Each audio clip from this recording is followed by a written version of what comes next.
என்ன செய்யறது? இது வந்து பாத்தீங்கன்னா மொச்சக்காய். இது இங்க காமிங்க. மொச்சக்காய் வந்து பாத்தீங்கன்னா இது வந்து பாத்தீங்கன்னா இந்த மாதிரி இந்த உரிச்சிட்டு இந்த மாதிரி இந்த பல்ப்லாம் வந்து பாத்தீங்கன்னா தண்ணியில போட்டு ஊற வைக்கணும். இப்போ வந்து டைம் வந்து பாத்தீங்கன்னா ஸோ இது எப்படி இது பாத்தீங்கன்னா இந்த மாதிரி தான் இருக்கும். இது வந்து பாத்தீங்கன்னா கொஞ்சம் டஸ்டா தான் இருக்கும் வந்து பாத்தீங்கன்னா. ஸோ இது வரலைக்கு வந்து எடுத்து இந்த மாதிரி வந்து இது எடுத்து தண்ணியில போட்டு இப்போ ஈவினிங் வந்து பாத்தீங்கன்னா ஒரு 5 o'clock ஆகுது டைம் வந்து பாத்தீங்கன்னா. இது மொச்சக்காய் வந்து பிதுப்பு கொட்டை குழம்பு சொல்லுவாங்க வந்து பாத்தீங்கன்னா. இதுல தான் ஊற வைக்கணும். இந்த மாதிரி உரிச்சு எல்லாத்தையுமே இங்க இதுல இருக்கிறதெல்லாம் பாத்தீங்கன்னா இந்த உரிக்கிறது ரொம்ப ஈஸி தான். இந்த மாதிரி உரிச்சிட்டு வந்துட்டு இது மாதிரி இது வந்து பாத்தீங்கன்னா இந்த கரம்பு நிலத்துல தான் வரையும். மோட்டு நல்லா சொல்லுவாங்க. தண்ணி பாயாத நிலத்துல வந்து கலக்கா போடுவாங்க வேர்க்கல்ல. ஸோ துவரை மொச்சக்காய் காராமணிலாம் அங்கதான் வந்து விலையை வந்து பாத்தீங்கன்னா இது வந்து நம்ம உழவர் சந்தையிலிருந்து வாங்கிட்டு வந்தது. இதை ஊற வச்சு ஓவர் நைட் வந்து ஊறினதுக்கு அப்புறம் இந்த மாதிரி ஒண்ணு இருக்கும். இதை எடுத்து நம்ம இது இப்படி பிதுப்பு கொட்டை குழம்பு சொல்லுவாங்க. அதுக்கு பேர் தான். இது வந்து பிதுக்குவாங்க. இது பார்த்தீங்கன்னா இப்படிதான் வந்து பாத்தீங்கன்னா ப்ரெஸ் பண்ணோம்னா இது மேல இருக்க ஸ்கின் போயிட்டு உள்ள இருக்கிற அந்த நம்மளுக்கு வந்து பருப்பு கிடைக்கும். ஸோ அதை வந்து தேங்காய் அரைச்சு ஊத்தி உருளைக்கிழங்கு இல்லைன்னா கத்திரிக்காய் போட்டு அது பாத்தீங்கன்னா வைப்பாங்க. ஸோ நாம வந்து பாத்தீங்கன்னா உருளைக்கிழங்கு கத்திரிக்காய் ரெண்டுமே இருக்கு. காலையில செய்யும் போது பார்க்கலாம். இப்போ வந்து பாத்தீங்கன்னா இது ஈவினிங் வீடியோ. இது கொஞ்சம் போட்டு ஊற வச்சிடலாம் அப்படின்னு சொல்றதான் இதை நான் உரிச்சிட்டு இருக்கேன். காலையில ரெசிபியை நம்ம ஷேர் பண்ணுவோம். நம்ம பிதுப்பு கொட்டை வந்து பாத்தீங்கன்னா இது மாதிரி எடுத்து வச்சிருக்கேன். இது வந்து பாத்தீங்கன்னா அந்த கிரீனு, அதுக்கப்புறம் பாத்தீங்கன்னா இதெல்லாம் வந்து கிரீனு, இதெல்லாம் வந்து பாத்தீங்கன்னா சாண்டல் கலர் மாதிரி. சோ இந்த மாதிரி தான் நாங்க வந்து எடுத்துருப்போம் குழம்பு வைக்கிறதுக்கு. தமிழ் என்ன சொல்லுவாங்க? இது குழம்பு மொச்சக்கான்னு சொல்லணும். மொச்சக்காய் ஓகேங்களா. மொச்சக்காய் கத்திரிக்காய் கிரேவி. அது வந்து பாத்தீங்கன்னா கறி குழம்பு டேஸ்ட்ல செய்ய போறோம். நல்லா மழை பெஞ்சிட்டு கொஞ்சம் காரசாரமா செய்வோம். இப்போ வந்து பாத்தீங்கன்னா ஓன் கரம் மசாலா நான் எடுத்து வச்சிருக்கேன். இது வந்து பாத்தீங்கன்னா ஏலக்காய், அதுக்கப்புறம் பாத்தீங்கன்னா அனாச்சி பூவு, மராட்டி மொக்கு, பட்டை வந்து பாத்தீங்கன்னா சின்னமண்ணு, அதுக்கப்புறம் லவங்கம், சோம்பு, அதுக்கப்புறம் வந்து கசகசா. இது எல்லாத்தையுமே நான் இப்போ வந்து பாத்தீங்கன்னா ஆயில்ல வந்து சேர்க்க போறேன். நீங்க எனி ஓன் கரம் மசாலா சேர்த்துக்கலாம். அது உங்களுடைய விருப்பம் தான். இப்போ நம்ம இதை சேர்த்தத உடனே வந்து பாத்தீங்கன்னா வெங்காயம் கட் பண்ணி வச்சிருக்கேன், கருவேப்பிலை, சின்னமனோட லீஃப், ரம்பா, புதினா. இது வந்து இப்போ வந்து பாத்தீங்கன்னா வெங்காயம் வந்து சேர்த்துக்கலாம். நான் வெங்காயம் வந்து அவரைக்காய் பொரியலுக்கு சேர்த்து கட் பண்ணி வச்சிருக்கேன். ஸோ வந்து பாத்தீங்கன்னா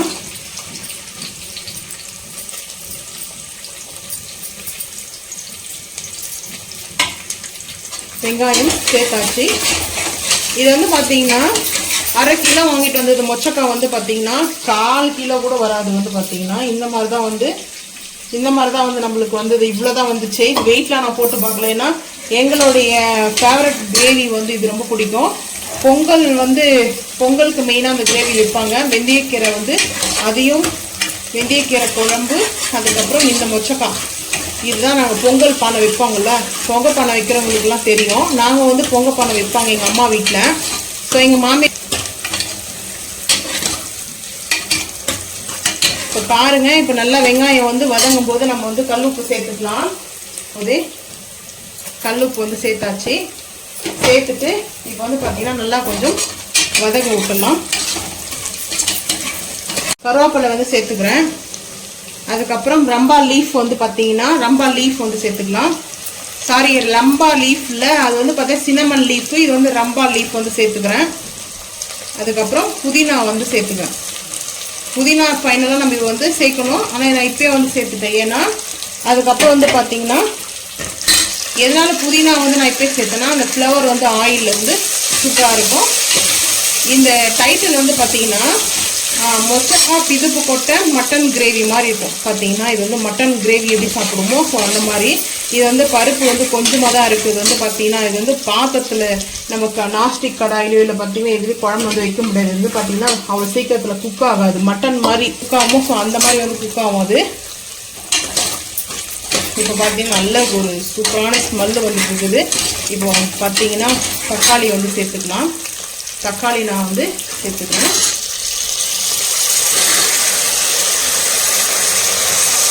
இது வந்து பார்த்தீங்கன்னா தக்காளி சேர்க்கும் போது நல்லா இதை வதக்கலாம்.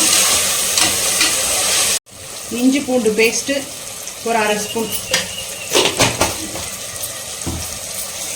அரை ஸ்பூன் போட்டு தக்காளியெல்லாம் பார்த்தீங்கன்னா நல்லா வந்து வதங்கிட்டு இஞ்சி பூண்டு பேஸ்ட் வந்து பச்சை வாசனை போகிற அளவுக்கு வந்து வதக்கலாம்.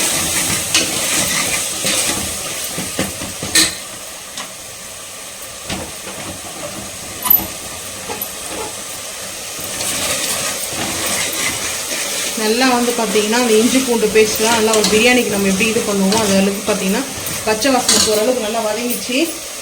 வெறும் மிளகாய் தூள் ஒரு 3/4 ஸ்பூன் எடுத்துருக்கேன். காஷ்மீரி மிளகாய் தூள் 3/4 டீஸ்பூன், 1 டீஸ்பூன் சின்ன டீஸ்பூனில் பிரியாணி மசாலா. ஸோ பார்த்தீங்கன்னா இதெல்லாம் மிக்ஸ் பண்ணிக்கலாம்.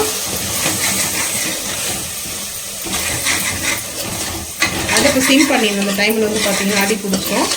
நல்லா மிக்ஸ் பண்ணதுக்கப்புறம் நான் வந்து பார்த்தீங்கன்னா இந்த மொச்சக்கொட்டை நல்லா வந்து வாஷ் பண்ணி எடுத்து வச்சுருக்கேன். இதையும் வந்து சேர்த்துக்கலாம். மொச்சக்காய் பிதுப்பு கொட்டை, பிதுப்பு பருப்பு சொல்லலாம்.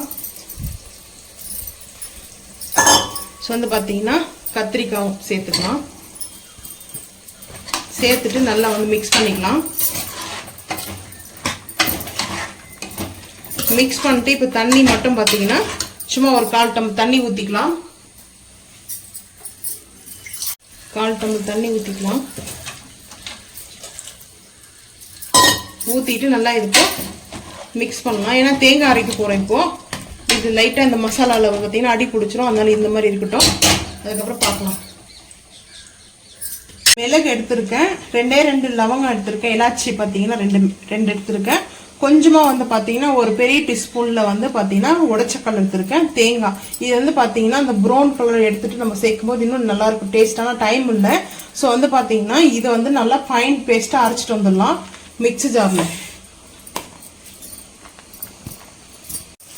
தேங்காய் வந்து பார்த்தீங்கன்னா ஃபைன் பேஸ்ட்டாக வந்து அரைச்சாச்சு.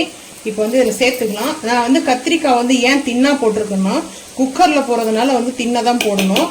ஏன்னா வந்து பார்த்தீங்கன்னா அப்போ தான் வந்து குழஞ்சு போகாது. ஆல்ரெடி குழஞ்சு தான் போகும். இருந்தாலுமே கொஞ்சம் தின்னா போட்டோம்னா ரொம்ப குழஞ்சு போகாது. மசிஞ்சு போன மாதிரி ஆகிடும் மெலிசாக போட்டோம்னா. ஸோ அதனால் இப்போ இந்த தண்ணி ஊற்றி கொஞ்சம் வாஷ் பண்ணி ஊற்றிக்கலாம். கொஞ்சமாக தண்ணி ஊற்றியாச்சு. ஏன்னா உடச்சக்கடலை எதுக்காக வைப்பாங்கன்னா நம்ம வந்து கொஞ்சமாக தான் வைக்கிறோம். ஹோட்டலில் இல்லை ரெஸ்டாரண்ட் இருந்தால் கொஞ்சம் கூட வைப்பாங்க. திக்னஸ் வரும் அந்த கிரேவி வந்து பார்த்தீங்கன்னா எப்படி வந்து கடல மாவில் கிரேவி வைப்பாங்களோ கார்ன்ஃப்ளவரில் கிரேவி வைப்பாங்களோ ஸோ அந்த மாதிரி தான் திக்னஸ் நல்லா கொடுக்கும். ரொம்ப வந்து தண்ணியாக அந்த பார்த்தீங்கன்னா இல்லாமல் திக்னஸ் ஆகும். ஸோ இப்போ வந்து கொத்தமல்லி வந்து சேர்த்துக்கலாம். இப்போ வந்து உப்பு காரம்லாம் செக் பண்ணியாச்சு. ரொம்ப ஈஸி தான். இந்த குழம்பு வந்து பார்த்தீங்கன்னா எப்படி மட்டன் குழம்பு மாதிரியே இருக்கும். சேம் வந்துட்டு ஒரே ஒரு விசில் மட்டும் தான் வைப்பேன் நான். இப்போ வந்து பார்த்தீங்கன்னா நல்லா மிக்ஸ் பண்ணியாச்சு. ஒரே விசில் மட்டும் போட்டு வச்சோம்னா அந்த குக்கரில் நல்லா வந்து இதுவாக ப்ரெஷர் ரிலீஸ் ஆனதுக்கப்புறம் குழம்பு வந்து எப்படி ரெடியாக இருக்குதுன்னு ஓப்பன் பண்ணி பார்க்கலாம். ப்ரெஷர் ஃபுல்லாக ரிலீஸ் ஆயிடுச்சு. ஸோ வந்து பார்த்தீங்கன்னா இந்த அளவுக்கு தான் திக்காக இருக்கணும். இந்த பாருங்கள் நம்ம ஊற்றின இந்த ஆயிலெலாம் வந்து பார்த்தீங்கன்னா இப்படி தான் இந்த கலராக இருக்குது பாருங்கள். இப்போ வந்து பார்த்தீங்கன்னா இந்த கடாயில் ட்ரான்ஸ்ஃபர் பண்ணிக்கலாம்.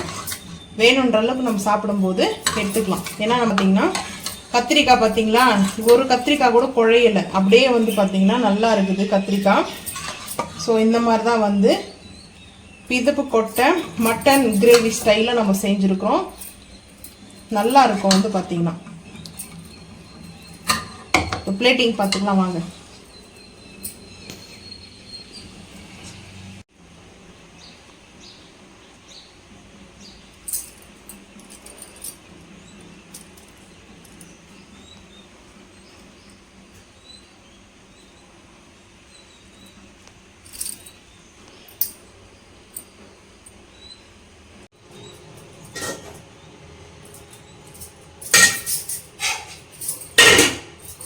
வந்து பார்த்தீங்கன்னா பிளேட்டிங் வந்து பார்த்தாச்சு.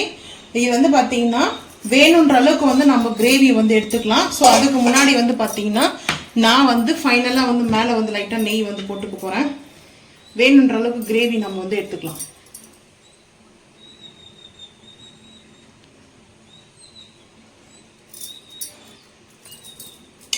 நெய் வந்து போடணும்னு கம்பல்சரி இல்லை, உங்களுக்கு வேணும்னா நீங்கள் போட்டுக்கலாம், வேணும்னா ஸ்கிப் பண்ணிக்கலாம். ஒரு ஸ்பூன் வந்து வச்சுறேன். இது வந்து பார்த்தீங்கன்னா ரெஸ்டாரண்ட்டில் நம்மளுக்கு வேணுன்ற அளவுக்கு வந்து கிரேவி எடுத்துக்கிறதுக்காக கொடுப்பாங்க. ஸோ வந்து பார்த்தீங்கன்னா ஒயிட் ரைஸ் வச்சாச்சு. இப்போ வந்து பார்த்தீங்கன்னா அவரைக்காய் பொடி மாஸ்,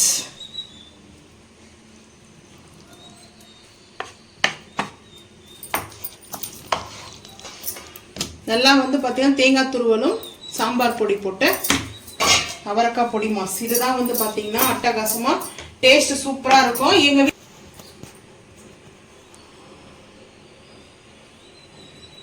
இந்த மாதிரி வீட்லயே நம்ம வந்து பார்த்தீங்கன்னா ரெஸ்டாரண்ட் மாதிரி வந்து சர்வ் பண்ணோம்னா ரொம்ப ஹாப்பியாக இருக்கும். நம்ம ரெஸ்டாரண்ட்டில் போயிட்டு சாப்பிட்ட ஃபீல் கிடைக்கும்.